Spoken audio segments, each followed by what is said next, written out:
Dear students, Assalamu alaikum. How are you? I hope you are all well by the grace of the Almighty Allah. I am also well. However, you are all welcome to the online classes conducted by Ghatal Cantonment Public School and College. I am M. Zaman, Assistant Teacher English, Ghatal Cantonment Public School and College. Dear students, let us start our class. How much do you like flowers? My dear students, you know everybody likes flowers, and like all, you also like flowers. But if I would ask you how much do you like flowers, what should you say? You should say I like flowers very much. Okay, no doubt everybody likes flowers and you also like it. So here in the slide there are two sentences. Please look at the sentences. She sang a song, and the second sentence is I like flowers very much. And in the first sentence, sang, the word sang is written in a different color, and at the same time, in the second sentence too, the word like is written in different color. Okay, so think about these two words, sang and like.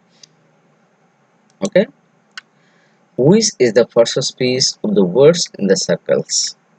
So I have already told you that these two words are written in different color and now they are in the circle.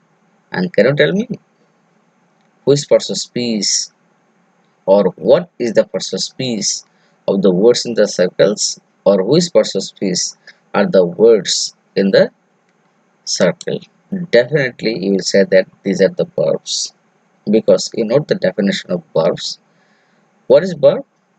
Verb is actually the action word, or the word that expresses any kind of action is called a verb. You know, sang is the first form of the word sing, and like. And with these words actually express any action, and that is why they are verbs.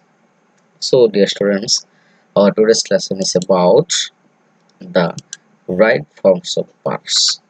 Right forms of verbs. You know, there are different forms of verbs. Forms. So today our topic is the forms of verbs.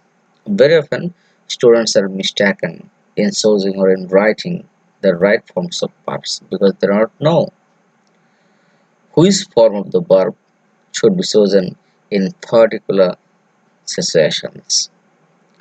So if you are aware or conscious of some roles of the verbs, then it will be clear to you, and then you will be right or choose the right forms of verbs. You know, suppose that's about write. Okay, so it may have different forms like write, wrote, written, writes, writing. Okay, so these are the forms. You know, present form, first participle form, s form, non-s form. If there is the s with the verb, it will be called s form, or without s, it will be non-s form, present participle. So these are the different forms of verbs. But if you want to write good English or correct English, you will have to know the rules of different forms of verbs in different situations. Otherwise, you will be mistaken. Okay, so this one is very important, and you know, verb is like the heart of a sentence, and without verb, it's not possible for one to write a sentence. On the other hand, only one verb can be a sentence. So verb is the mother of a sentence. So dear students, if you want to write good English or correct English, standard English, you must have a good command or good knowledge over verbs. So dear students, let us have a nice discussion today on right forms of verbs.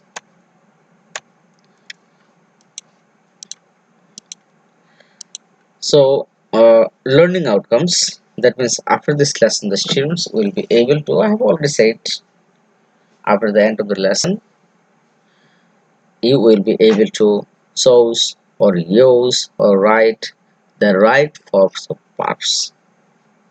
And if there is any question related to verbs like fill in the gaps, correction, or rewriting the pages, it will be very easy for to write the right forms of verbs. Okay, so writing or using the right forms of verbs is our today's task or mission. So dear students, let us proceed. What can you see here, my dear students, in this picture? It's a rising sun, isn't it? And you know, the sun rises in the east. So dear students, here rise is the verb and it has taken s. That means here the verb is in s form, as I have already said, rises. But the question arises when I should use the s form and when I should use the non-s form. That means when the verb will take s or yes, or when won't it take it. To find it out or to learn this is our today's mission, or some other rules, or as well as some other rules of writing the proper uses of verbs. Dear students, here in this picture, you can say or you can see that a man is reading the Holy Quran, and the sentence is like this: he reads the Holy Quran every day. And here the verb is reads, and you know it is also a s form of the verb. That means the verb has taken s with it. Okay, so if in the sentence there is every day, always, regularly, occasionally, usually, often, sometimes, generally, the sentence will be present indefinite tense. So dear students, be careful. If there is any word from these like every day, always, regularly, occasionally, usually, often, sometimes, generally, the sentence will be in present indefinite tense. You know, the verb form of the present indefinite tense is that it will be S form or non-S form. Okay, that means if the subject is in third person singular number, the verb will be in S form. That means the verb will take S or yes at the end of it. Okay, and if the subject becomes uh, third person but plural number or another person, the verb will be in base form. So this is the very rule of the verb, or this is the very form of the verb present indefinite tense. And if there is any word from these words, be sure that it is in present indefinite tense, and then you will have to write the s form or non-s form of the verb. And at the same time, if the sentence becomes a universal truth or habitual fact or the historical truth, then it will also be in present indefinite tense. I repeat, universal truth, historical truth, and habitual fact. Okay, the sun rises in the east. You know, this sentence is a universal truth, or this sentence bears a universal truth. The sun rises in the east, and it may be a historical truth like the liberation war of Bangladesh takes place in 1971. The students look or notice the fact that I have used the term 1971. Obviously, it is in first tense, but it's a historical truth. And then you can use here present indefinite tense. If you use past indefinite tense, you are also correct, but you may use present indefinite tense too. So these words and universal truth, habitual fact, or historical truth will be in present indefinite tense. Another sentence: he reads the Holy Quran every day. So the sentence says every day, and so it is written in present indefinite tense, and that is why it is taken as with the base form of the verb. Dear students, I think you have understood it. Next, every sentence that is now, at this moment, at this time, day by day. Dear students, look at these terms or phrases very carefully. Now, that means the work is continuous. At this moment, I am taking the class. That means the action of the verb is happening now, at this time, day by day. So these are these senses are the senses of continuous actions. So if there is now or at this moment or this time or day by day, the sentence will be present continuous tense. And you know the very structure of present continuous tense. After the subject, there will be am, is, are, and then the verb will be in present participle. That means the verb will take ing with the base form of it. At the end of the verb, there will be ing. This is the very structure of present continuous tense. And if there are or if there is any one of these phrases or terms, be sure it is written in present continuous tense and write the verb following the very structure of present continuous tense. Suppose Rana is playing cricket now. This boy is playing cricket now. As there is now here in this sentence, the verb has taken is before it and ing at the end of the verb, and it has fulfilled the very condition of present continuous tense. Dear students, I think you have understood this one too. Let us move to the next. Give the sentence that is recently, already, just now, lately, ever, yet. The sentence will be in present perfect tense. And you know the very function or very structure of present perfect tense.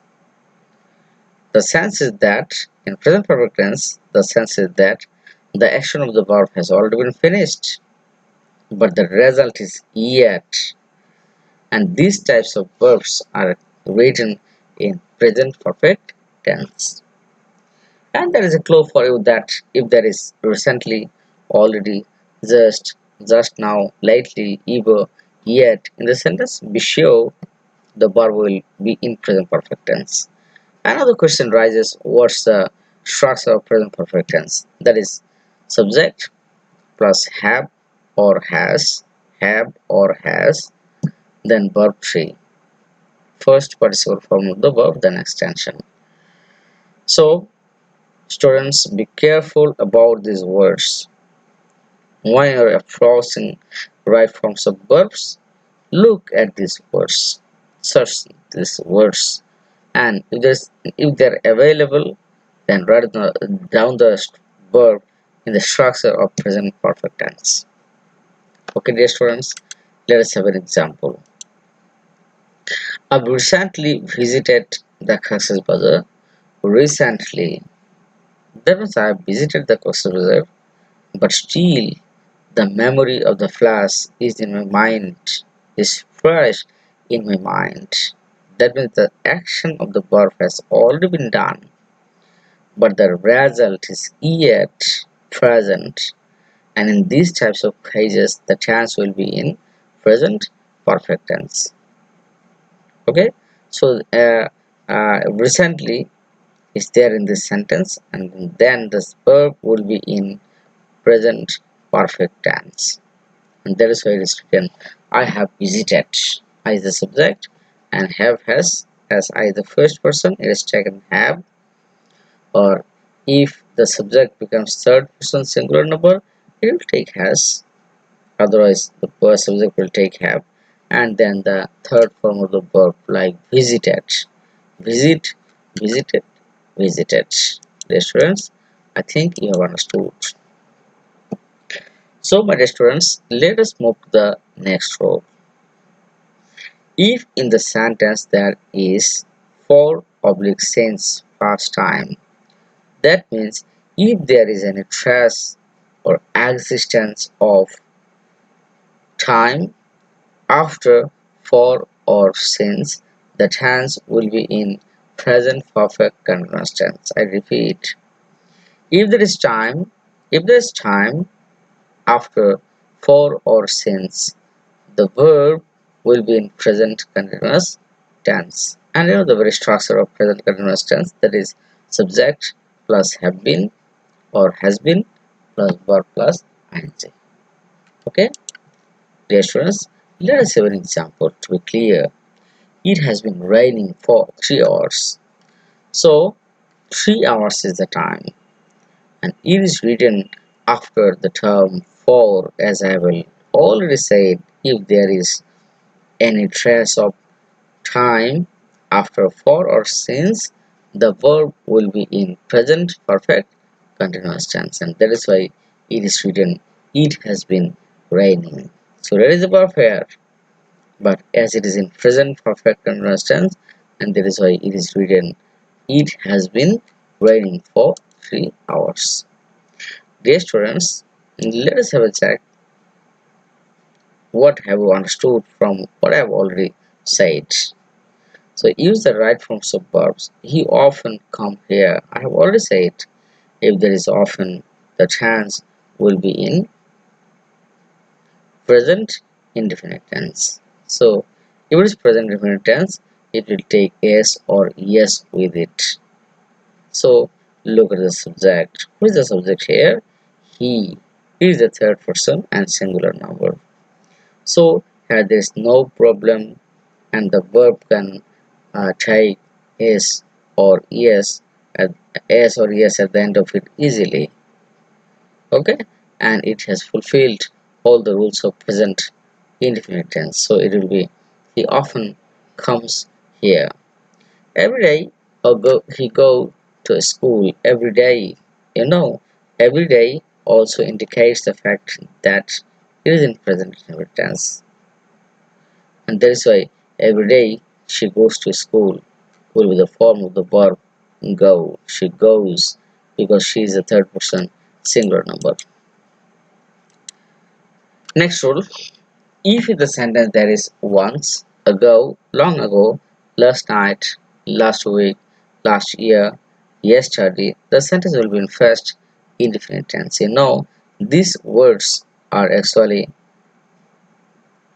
are first indicating words. These words are actually first indicating words. That means these words indicate the first.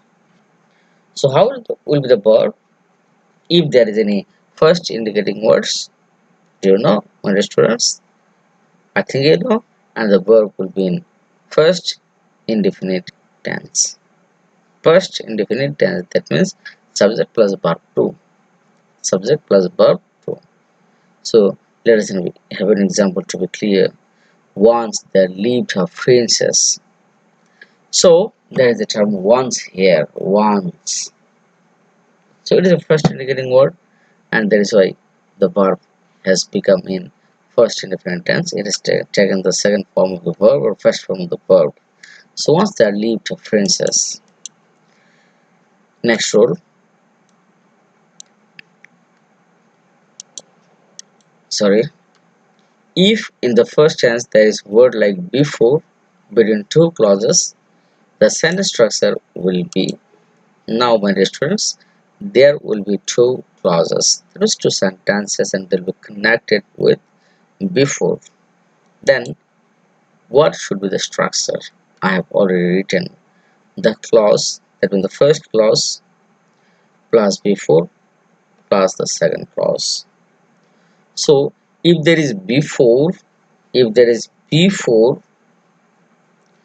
its before will be in past perfect tense, and its after will be in past indefinite tense. I repeat, if it is before,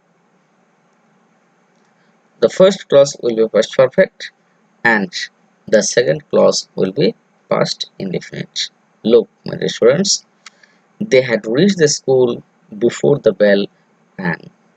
So before, and that is why it has become had reached, and had reached is the first perfect form and the bell rang is the first indefinite tense. Okay, dear students, I think you have understood it. This rule is very important. Okay, the children went to the bed after that finished their study. So dear students, here if there is after instead of before, then what will happen? So it is after. That means the second person or the last person or after will be in past perfect tense, and afters before will be in first indefinite tense. Have you understood? So if the first tense there is word after between two clauses, the sentence structure will be the clause for the first clause it will be in present indefinite, sorry, first indefinite tense, and then the next one will be in first perfect tense. Okay, next rule: shall, should, can, could, may, might, will, would rather, had better. Will, verb will be in base form. These are actually the modal verbs, and after modal verbs the verb will definitely be in present form, like we should take care of our health.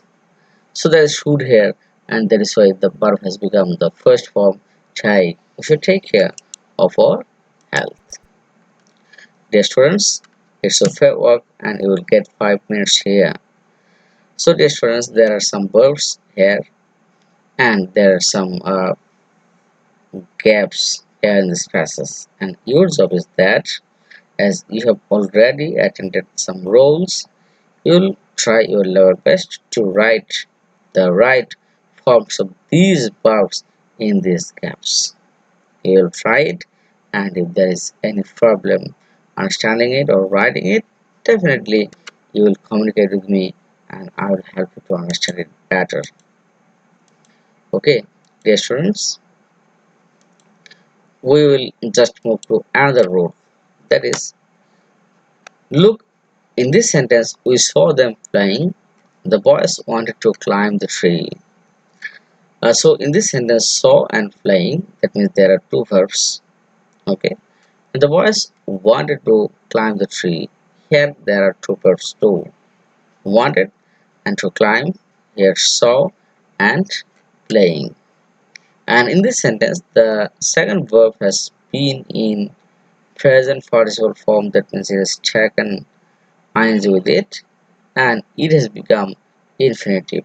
That means 2 plus verb 1. So what is the rule? Even a simple sentence, there are two verbs. One verb will be in present participle. That means it will take ing with it, and before the verb there will be 2 plus verb. That means base form or infinitive. That means 2 plus verb. And at the same time, it may also be in present participle, as I have already said. But the question rises, when we will write down the present participle form, on when we will write down the infinitive, that means 2 plus verb 1. Okay, remember my dear students, if there is any purpose, okay, if there is any purpose, it will take infinitive, or if it is not any purpose, it will take purpose ing, that means present participle. Suppose we saw them playing, they were playing and we saw them. So we didn't have any purpose, but here in this sentence the boys wanted to climb the tree. Why? Because they want to enjoy themselves, and that's why they wanted to climb the tree. So Here in this sentence there's a purpose, but in the first sentence there is not any purpose, and that is why it is become present participle and this one has become infinitive. Okay, dear students, next rule and the last rule. There are some more roles and it's not possible to talk about all the roles in a class, in a single class. I'll take another class on right forms of verbs, and this is the very last role for today's class. Even the sentence there is it is time, it is high time, I fancy, would rather, after the subject of these verbs will be in the first indefinite form. I repeat, it is high time or it is time. That means you are supposed to do a work earlier, but you didn't do it. Still, you have some time. If you can start now, it will be possible for you to do it. But if you are a bit late, then it will be impossible for you to perform the job. And in these cases, it is high time or it is time is used. Okay, simply if if there is any term from these like it is time, it is high time, I fancy, brother, the verb will be in first indefinite form. That means the verb will be in second form like it is high time farmers planted paddy. It is high time farmers planted paddy. Okay, my dear students, I have come to the very end of my today's class, and this slide is for your evaluation. That means what have you learned from watching the whole video. Dear students, you watch the video again and again, and this one is your homework. You write down the right forms of these verbs in the bracket. Okay, my dear students, I hope you have understood it, and hoping so